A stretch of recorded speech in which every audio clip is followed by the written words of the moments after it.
Good evening. In the following video, we are going to explain an electric welding process and how to apply the welding. Some of the most common problems or mistakes that beginners are welder encounter. One is which their welder no start.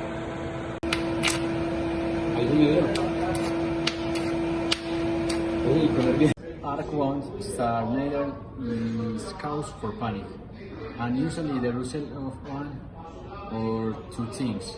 Either your voltage is set too low, or the rod you're using for the job is so big. A third possibility is that your material is dirty. That is might be too rusty, painted, or in some other ways interfering with the electrical contact with the table. The welding rod fits into an electrode holder which is insulated and allows the operator to safely hold the electrode without danger of receiving an electrical shock.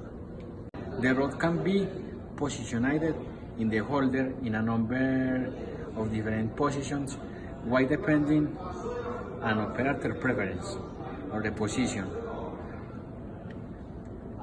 of the work being welded. When the welding machine is on and the ground clip is connected to steel table or the work is in metal and the table is in charge. When the electrode makes contact with the work, it completes a circuit with the electricity flowing through the electrode holder, down through the work, and back out to the ground clamp back to the welder. When an arc is struck, a common pool of molten metal is created between the two pieces that are being joined. Into this, the melting alloy center of the welding rod is deposited, completing the weld. One thing to be careful as you're welding this rod is being consumed.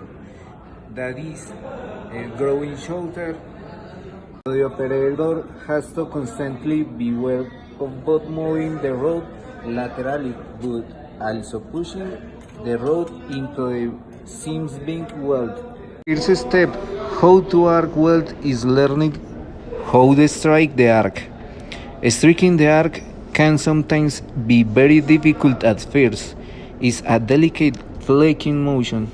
It's not a steaming or a quick drag, but as if you striking much gently.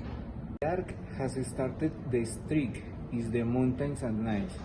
A smooth molten puddle of the metal with a consistent distance between the tip of the welding rod and the surface at work.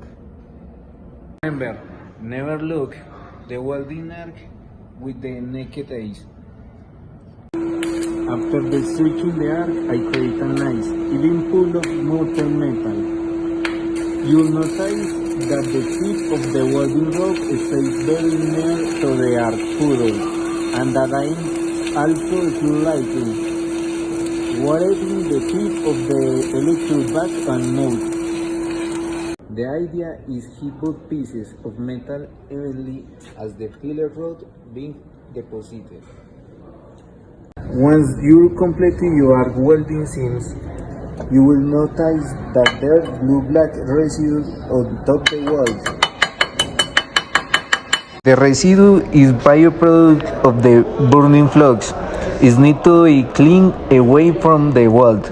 You can do this with the chipping hammer and wire brush. Two of the most common mistakes beginners find is either moving your welding rod too quickly across or too slowly. The weld is a consistent height, showing that you had good penetration and good deposit. At the welder speed height, you can see that the distance between thus rises, increases and becomes erratic. The weld is quite high and inconsistent, demonstrating poor penetration and ultimately a poor connection between the two pairs. Conversely, if you let the welding rod stay in one place too long, you risk destroying or blowing the base metal. Another common problem besides this lateral speed of the welding rod is keeping a consistent distance between the tip of the rod and the work itself. Remember, your rod is being consumed, so it's going shorter all the time.